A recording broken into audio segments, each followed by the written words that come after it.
Hey everybody, this is Chris Reed with the Dirty Camera. I'm working on my pizza oven, Frankenweenie pizza monster oven, and the thought occurred to me, and I spoke to a friend of mine yesterday who is he's a retired plumber. He's one of the smartest people I know, and he's 70 something, and we grew up in the shadow of nuclear annihilation our whole lives, our whole fucking lives. We were told, get under the desk, get under the, like the fucking desk is gonna drop, tuck, fuck, roll, whatever the fuck, I don't apparently there was something you could do with your little teeny body that would keep you from being annihilated in an atomic situation. It just occurred to me, and I said to this yesterday, I said, nuclear war is coming. It is coming. And I was going to say, hopefully it's limited, obviously. But once these things start, it's like a wildfire, and I'm basing my horrible prediction on a few things. One of them is you don't build weapons of mass destruction without wanting to test them, use them, see what they can do. Ask the Japanese, World War II, right? I mean, the other thing is billionaires building bunkers, billionaires having super yachts, billionaires having helipads, billionaires having places that they can go in their hidey holes, billionaires whose ethos and whole business model was fuck it, break shit fast and move on, and let's upend the Peter Thiels, the Elon Musks, those sick motherfuckers, people like that. Donald Trump, he's not a genius. He's just preparing for it. He wants the helipad and the deep bunker with the hospital so he can live forever underground. Like the mole rat he is. He'll probably have an underground 18-hole golf course too, built on your dime, by the way. But so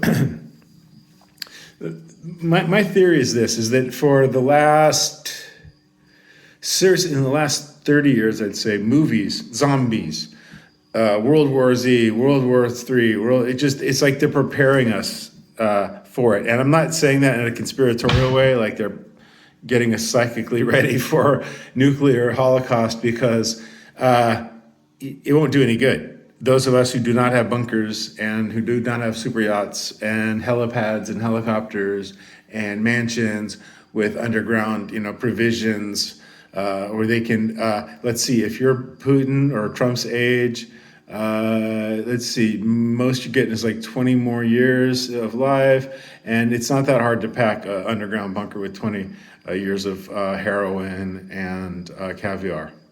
It isn't. McNugget, that's going to be hard to get fresh McDonald's for Trump. I mean, yeah, it's going to be hard for him. Anyways, the thing that really convinced me, besides us being prepared as a country, as a world for the end, with all these fucking movies that are saying the end is coming, zombies this, apocalypse that, it was that shooter in Las Vegas, okay? And my uncle's a retired Fed, right? And I said to him, or we were talking after the shooting in Vegas, I think he shot from the hotel window. He killed 50 people, knowing full well that he was going to die. And so for him, this was a wealthy fellow, by the way. He had money. He didn't have Elon Musk money, but he had money. And he was a gambler, and he lost a little money, but he was bored with life, didn't like his wife, or didn't his mistress, or he was just like, fuck it. And that's what the mentality of rich pricks and others, like road rage, you see Americans, especially Americans, beating the shit out of somebody because they cut them off or because they honk their horn, or, we're primed, pumped, and ready for the rage end. And I wouldn't spend 2 fucking seconds in a bunker with Elon Musk. There's not enough money in the world. to hang out with that fucking scumbag or Trump. Whew. So it's like Hitler in his bunker at the end. He's just like, I think he shot Eva Braun first. He shot his dog, and then he shot himself. And these oligarchs, their egos are so larger than Hitler's, if you can believe it. They're not going to do that. They're just going to live out what they think is going to be, let's see. I have my own NatSav, internet, whatever. I don't know if they're going to be able to have internet with a nuclear fucking duster. I don't know. I'm not a scientist. But I'm a personist. I'm a behaviorist. And I know this. That fucking dude that shot all those people, he was just bored. He had the guns. He loved guns. He had satchels of them. He brought them up in the, he's just like a normal guy. And my uncle said he must have been crazy. I said, he wasn't fucking crazy. He was bored, Richard. Bored. He's the cat walking on your chess set, when you turn your back and you're doing Knights, King 4, whatever. It just fucking disrupts it all. And that's what they want. They want the new world order. The evangelicals want the fucking end. They want the rapture. That's why they're so fucking close. These misguided evangelical Bible thumping, child raping motherfuckers. That's why they're so fucking close to Israel. Because they think that they're gonna get a fucking Disneyland pass to the fucking heaven. And you're paying for that. We're all gonna pay for that. Yes, we are. So I guess my message is it's coming. I don't know when. I hope my children don't watch this. They don't watch my fucking YouTube videos anyway, so it doesn't matter. But no, the end is nigh. Like the crazy, the cartoon New Yorker, the guy walking around, the end is coming. Well, it is coming. And the reason is because there are the most powerful people in the world don't give a fuck anymore. They don't. They don't care. And I think they want it. I think they want to see what'll happen. I think they want to see what it's going to be when it's billionaires in airlock things and the hillbillies who've got their survivalist shit going on. I hope the hillbillies win, in this scenario, this horrible Hollywood scenario. I hope the hillbillies, after a few years when it gets less hot on the surface, they fucking climb up out of their holes, these hillbillies with the toothless, deliverance, post-apocalyptic deliverance. That's what I hope happens. I do. God damn it. I won't be there because I don't have a bunker. I have probably 3 days worth of food and water.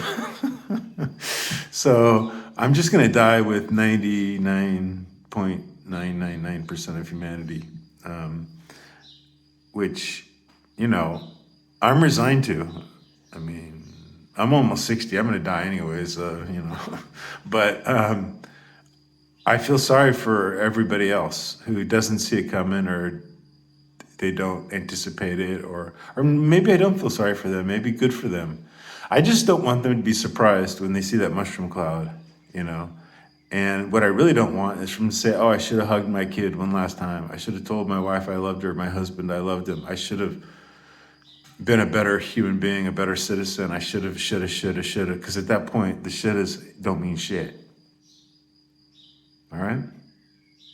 I love everybody. I do. Muslim, Jew, Christian, Hindu, Buddhist, Episcopalians, whatever the fuck those are, Zoroastrianisms, if that's, everybody. I fucking love everybody. Everyone I've ever met, man. I've never met a man I didn't like. I've met men that I thought, man, that poor guy needs therapy. That poor guy needs help. Because he behaves in such a way that makes him very unlikable, right? And we all want to be liked. We all want to be loved, right? I mean, isn't that the whole fucking thing, right?